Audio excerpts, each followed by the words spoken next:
Hello everyone, एक बार फिर से आज आप सभी का स्वागत है हमारे यूट्यूब चैनल टारगेट 475 प्लस पर। जैसा कि आप सभी को पता है कि हम आपके साथ 23 फरवरी से ही जुड़कर आपको आपके क्लास 10th की तैयारी करा रहे हैं और हर एक विषय की कराने वाले हैं।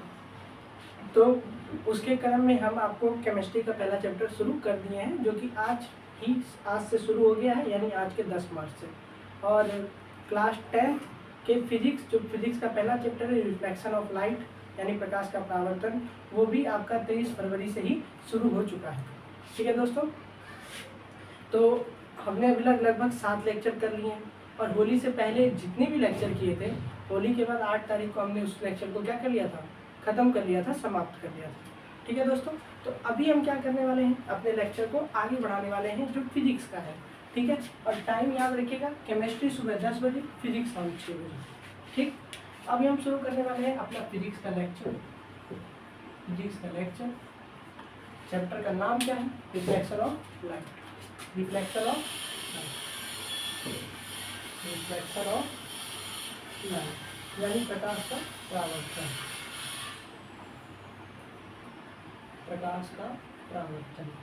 ठीक है दोस्तों, अब देखिए प्रकाश का परावर्तन। प्रकाश के परावर्तन में लेक्चर 1 में सीखा था प्रकाश, दूसरे लेक्चर में प्रकाश का परावर्तन, तीसरे लेक्चर में प्रकाश के परावर्तन का प्रकार और नियम, चौथे लेक्चर में समतल दर्पण, पांचवें लेक्चर में गोलीय दर्पण, छठे लेक्चर में गोलीय दर्पण, वो जो आरेख कैसे बनता है गोलीय दर्पण में, यानी कि इधर गोलीय दर्पण 2 तरह के होते हैं, एक अवतल दर्पण और दूसरा उत्तल दर्पण। इसको भी बनाने में कुछ लोगों को दिक्कत होती है कि अवतल कैसे बनाए, उत्तल कैसे बनाए, तो वो भी बताए थे। अगर कॉपी में बनाना है तो 7 लाइन या 5 लाइन सेलेक्ट करिए, कितने, 7 या 5। ठीक, फिर बीच वाले पॉइंट पे कहीं को भी कोई एक पॉइंट को केंद्र बिंदु मानिए, वहाँ से 6 सेंटीमीटर लंबा एक 1.5 सुई से 3 लाइन ऊपर 3 लाइन नीचे खींच लीजिए, ये दर्पण बन गया। इसके सामने वाला जो भी होगा वो ध्रुव बन जाएगा और दर्पण की लंबाई क्या हो जाएगी, द्वारक। जो वृत्ताकार सीमा होता है वो क्या होता है, द्वारक। ठीक है, और हमने कल ही अपने 7वें लेक्चर में अवतल दर्पण में क्या प्रूफ किया था, F बराबर R/2।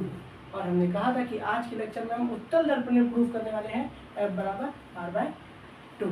तो ठीक है दोस्तों, आज हम शुरू करने वाले हैं क्या, उत्तल दर्पण में F बराबर R/2 प्रूफ करना है।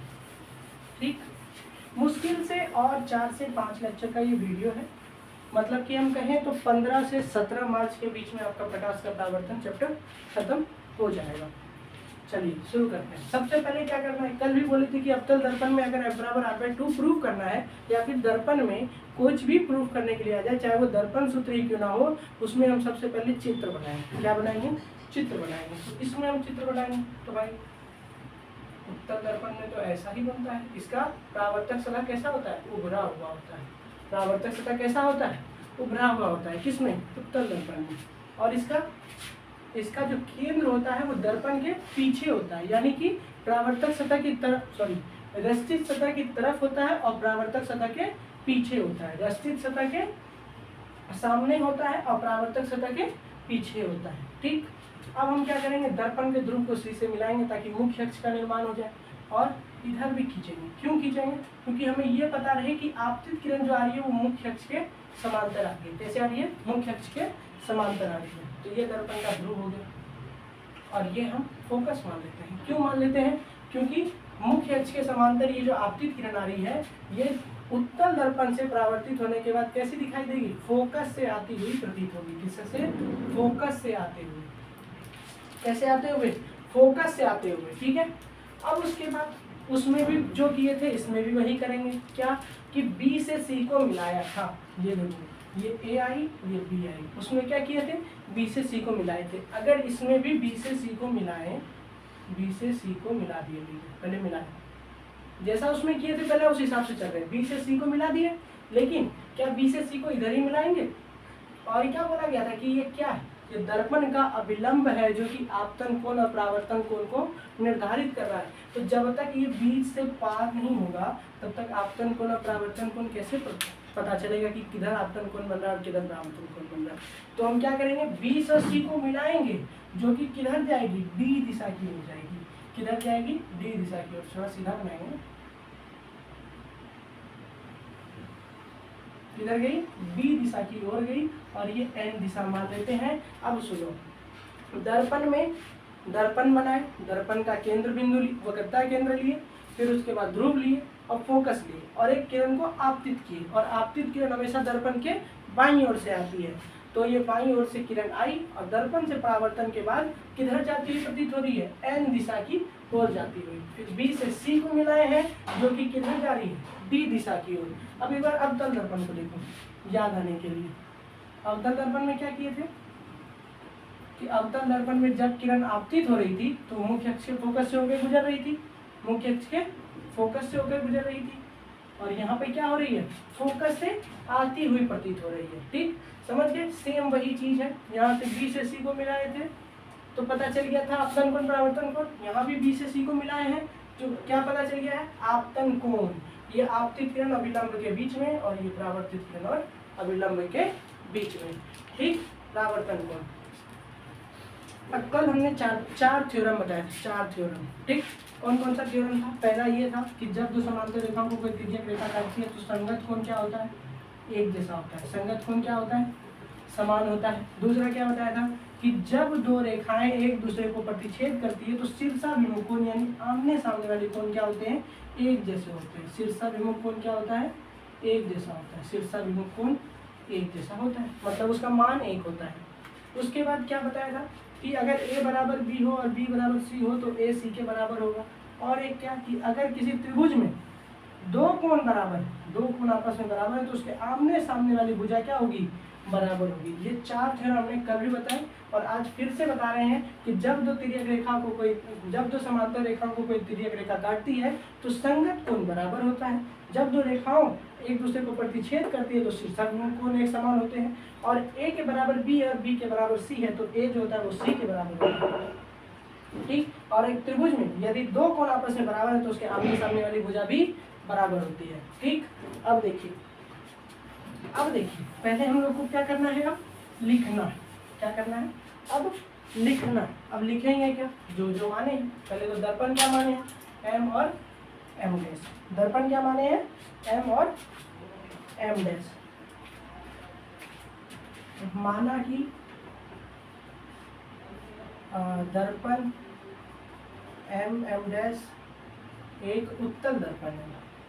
कौन सा दर्पण है, उत्तल दर्पण है। जरूरी नहीं है कि आप मेरी भाषा को लिखें, आप अपने मन के भाषा को भी लिख सकते हैं, जो आपको इजी लगे अपना लिखना। लेकिन हाँ, सारे बात को पॉइंट करना होगा, मतलब सारा बात लिखना होगा।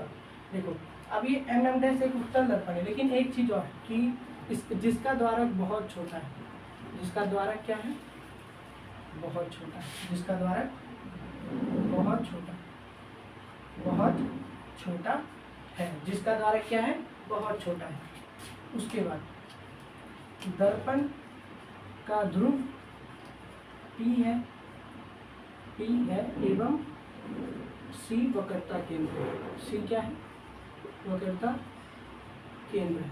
उसके बाद जब C वक्रता केंद्र हो गया मेरे भाई, तो अब देखो PC वक्रता त्रिज्या, PC वक्रता त्रिज्या R है एवं PF फोकस दूरी है। PF फोकस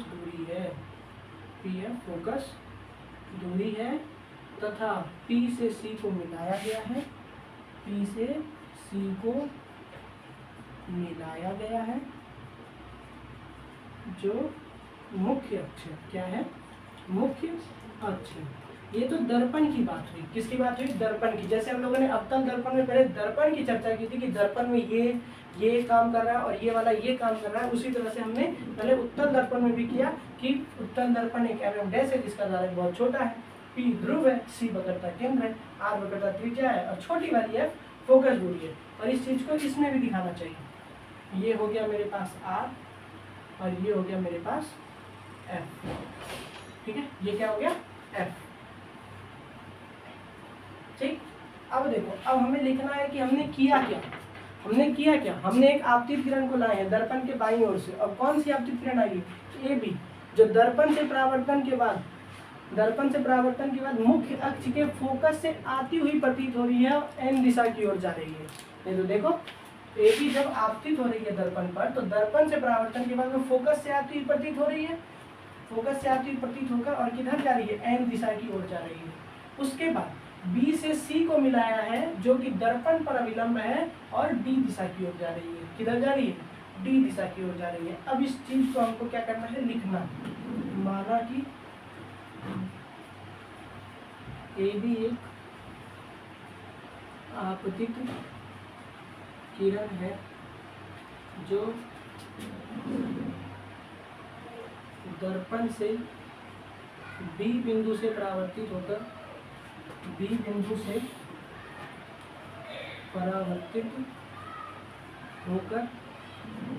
मुख्य अक्ष के फोकस से आती हुई प्रतीत होती है। आती हुई क्या होती है, प्रतीत होती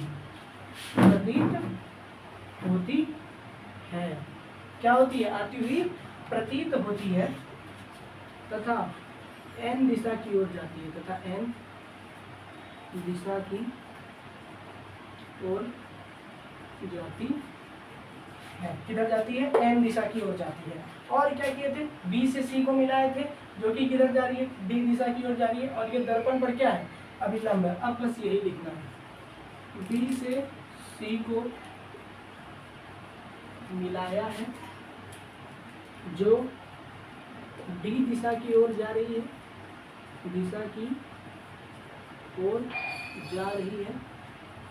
एवं दर्पण पर अभिलंब है। ऐसे लिखिए, दर्पण पर अभिलंब है। जितना हल्का लैंग्वेज होगा उतना आसानी होगा आपको लिखना भी और आपको समझना भी, और आपको वहाँ पे परीक्षक को समझाना, परीक्षक बोलते हैं वीक्षक को समझाना भी। तो जितना हल्का लैंग्वेज हो सके अपनी भाषा में भी अगर आप इतनी बात को लिख पा रहे हैं तो लिखिए आराम से। कोई जरूरी नहीं है कि आप हमारी भाषा को ही छापिए, ठीक। तो इस चीज़ को लिखना जरूरी है, बस लिखना जरूरी है, चाहे मेरा लैंग्वेज हो या आपका लैंग्वेज हो, लिखना जरूरी है, ठीक दोस्तों। अब देखो, अब ये तो कर लिया।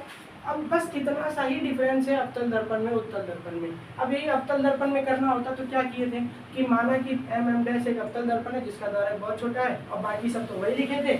और यहाँ पे क्या किए थे कि एक एक आपतित किरण है जो दर्पण से परावर्तित होकर मुख्य अक्ष फोकस से गुजरती है और यहाँ आती हुई प्रतीत होती है। और उसके बाद कि बी से सी को मिलाया है जो दर्पण पर अभिलंब है। बस इतना सा उसमें लिखे थे, लेकिन यहाँ क्या लिखे, डी दिशा की ओर जा रही है। बस इतना सा ही इसमें डिफरेंस है। उसके बाद जो उसमें कैलकुलेशन हुआ था उसके कैलकुलेशन के अलावा इसमें बस एक हल्का सा कैलकुलेशन मिला हुआ है, उसके अलावा इसमें कुछ भी नहीं है। यानी मेरा कहने का मतलब ये है कि अगर आप अवतल दर्पण को अच्छा से 4 से 5 बार बना के आए हैं तो उत्तल दर्पण को समझने में कोई दिक्कत नहीं है, बिल्कुल सा भी कोई दिक्कत नहीं है। चलो देखो बताते हैं कैसे। सबसे पहले तो हम ये भी करेंगे यहाँ पर एक चीज और कि यहाँ पर क्या लिखने वाले हैं, यहाँ कौन बताइए, कौन आपतन कोण का भी बताइए कौन कैसे बताया जाता है।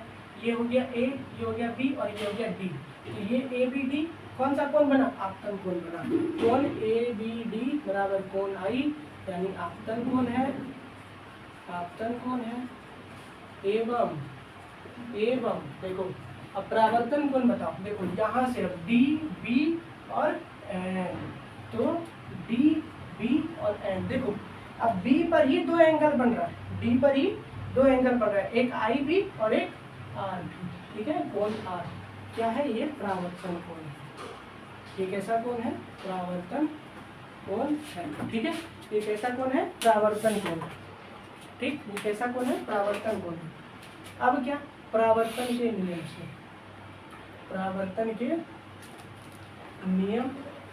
क्या, परावर्तन के नियम से कि परावर्तन के नियम से क्या, परावर्तन का नियम तो 2 को होता है। पहला नियम होता है क्या कि आपतित किरण, परावर्तित किरण और आपतन किरण से खींचा गया अभिलंब तीनों एक ही तल पे होने चाहिए, वो तो है। दूसरा नियम होगा यहाँ पे कोण आई बराबर कोण आर है, ठीक है। यानी कोण आई बराबर कोण आर का कहने का मतलब क्या कि कोण ए बी डी बराबर कोण डी बी सी, सी नहीं एन, ठीक। यही है ना, डी बी एन परावर्तन कोण और ए बी डी आपतन कोण, ये बराबर है, ठीक।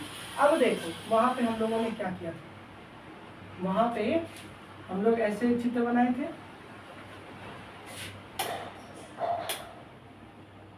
ठीक। इस चित्र के बाद इस चित्र के बाद क्या किया था हम लोगों ने, ये किरण ऐसे लाए, यहाँ से की F से गई थी, F से जाने के बाद वो क्या हुई थी, F से जाने के बाद हमने यहाँ पर ऐसे इसको मिलाया था और ये कहा था कि ये दोनों एक दूसरे के समांतर है और ये एक तिर्यक रेखा का काम कर रही है, तिर्यक रेखा का काम कर रही है, इसीलिए संगत कोण क्या होंगे, इसीलिए संगत कोण क्या होंगे, बराबर होंगे, यानी कोण आई जो होगा वो कोण आई के बराबर होगा। ठीक उसी तरह से यहाँ पर भी होगा कि देखो संगत कोण। अब इस रेखा को जब हम आगे थोड़ा बढ़ाते हैं तो ये समांतर हो गए एक दूसरे के।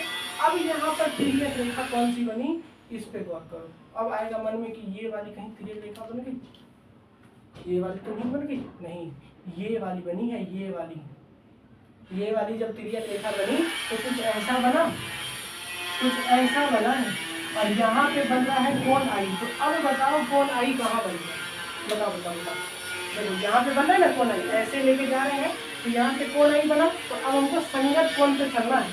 तो संगत कोण तो अब इसका ये है, ये माने अंदर वाली, तो ये वाला अंदर वाला कोण आई बनेगा, अंदर वाला क्या बनेगा, कोण आई बनेगा। तो इस तरह से देखो यहाँ से ये क्लियर हुआ कि अगर ये कोण आई है तो ये कोण आई है, कैसे, चूंकि संगत कोण है, कैसे, चूंकि संगत कोण है। अब इस चीज को हम लिखेंगे, इस चीज को क्या करना है, हम लिखेंगे, क्योंकि कोण आपतन कोण का मान है ABD बराबर कौन सा, ये वाला C। आप FCB भी लिख सकते हैं या PBC भी लिख सकते हैं, तो हम लिखते हैं FCB बराबर कोण आई, क्योंकि संगत कोण, कौन सा कोण है, संगत कोण है। उसके बाद अब देखो एक चीज और गौर करो, चलो रुको थोड़ी देर बात करना। एवं अब एक चीज और था कि जब दो रेखाएं एक दूसरे को प्रतिच्छेद करें तो देखो ये वाली रेखा जो ऐसे जा रही है और ये वाली रेखा जो ऐसे आ रही है, तो क्या ये दोनों एक दूसरे को प्रतिच्छेद नहीं कर रही, मतलब ये वाली रेखा जो D वाली है, जो D वाली है, जो C की तरफ जा रही है, और ये जो N वाली है, थोड़ा सा मिस्टेक हो रहा है, ऐसे कुछ नहीं, ये ऐसे हो रहा है, देखो ये ऐसे गई, ये ऐसे गई, ये D और ये C, और एक आई ऐसे, एक आई ऐसे, ये F और ये N।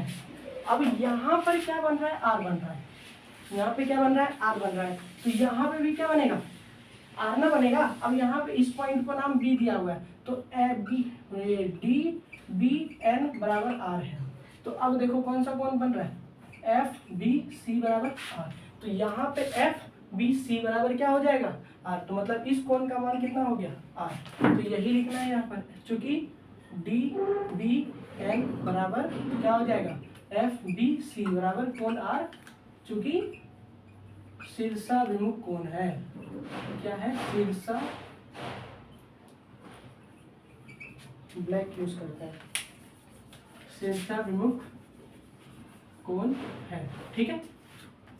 अब आएगा हम लोग का कौन सा तीसरा नंबर थ्योरम, कि यदि A के बराबर B है और B के बराबर C है तो A के बराबर B होगा। यदि A के बराबर B है, यानी जब ABD FCB के बराबर है और ABD DBN के भी बराबर है, तो यानी FBC DBN के बराबर होगा, है।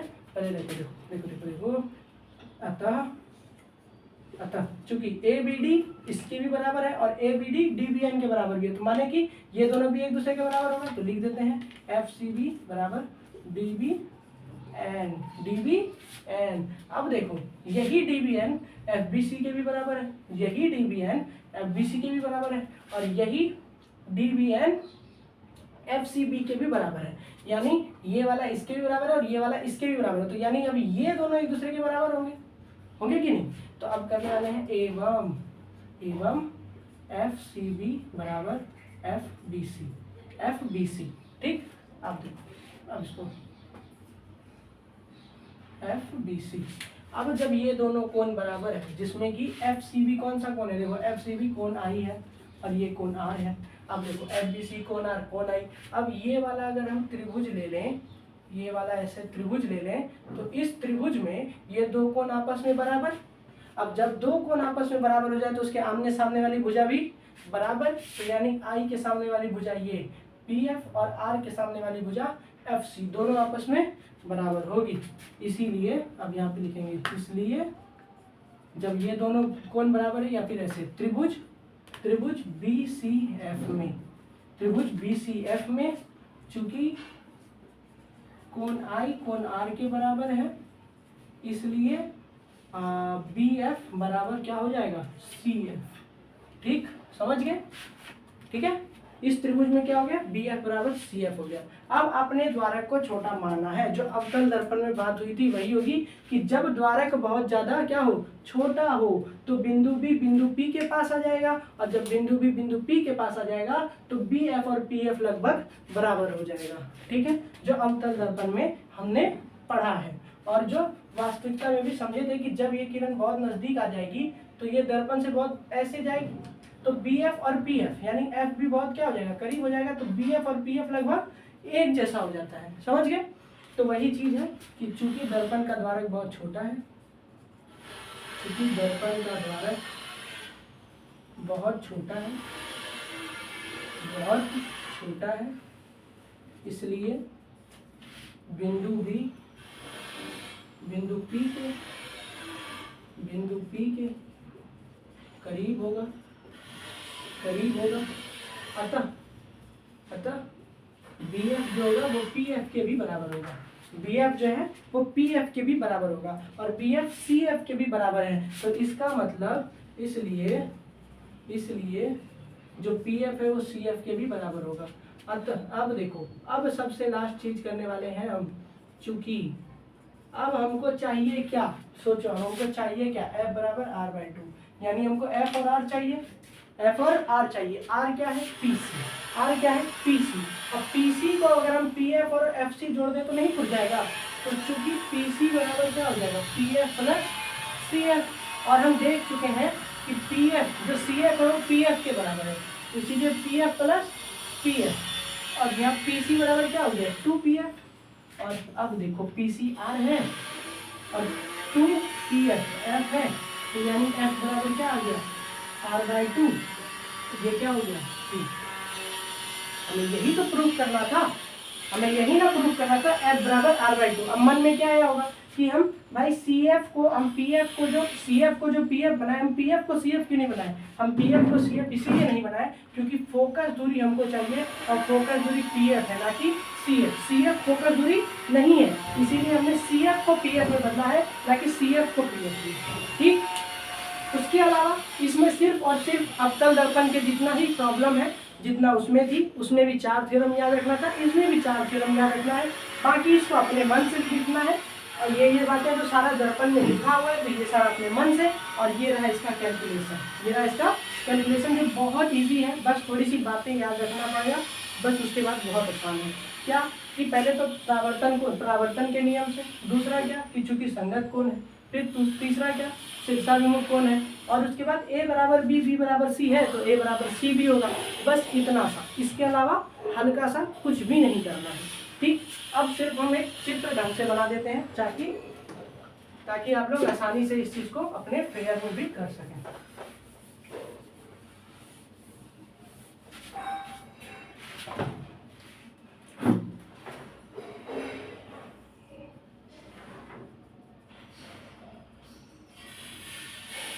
ये बन गया उत्तल दर्पण, जो क्या है M डैश, जो क्या है M डैश, ये हमने खींच दिया।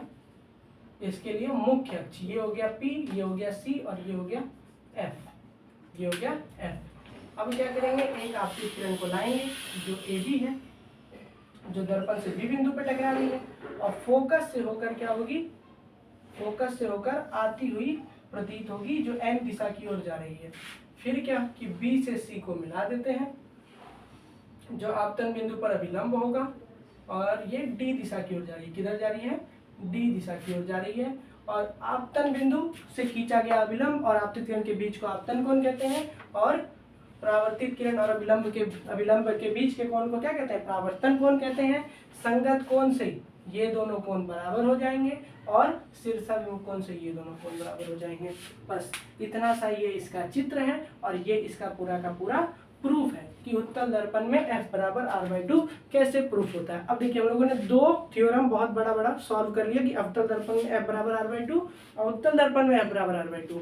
अब हमें दो ही थ्योरम आएगा इसके बाद, या फिर हम 3 या 4 बोल सकते हैं। अगर आवर्धन को प्रूफ करने लगिएगा तो ऐसे भी आवर्धन वाला हल्का है, कोई भारी नहीं है, लेकिन फिर भी अगर मान लेते हैं तो 4।